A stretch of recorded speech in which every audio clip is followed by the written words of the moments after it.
干货满满，教你看懂 K 线图。2、利用 K 线图指导交易的方法。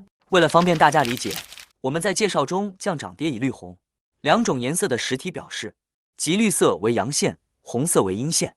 下面两种图中，阳线绿柱意味买力强劲，市场有强烈的做多欲望，此时可持仓待涨；阴线红柱则代表市场完全进入恐惧状态。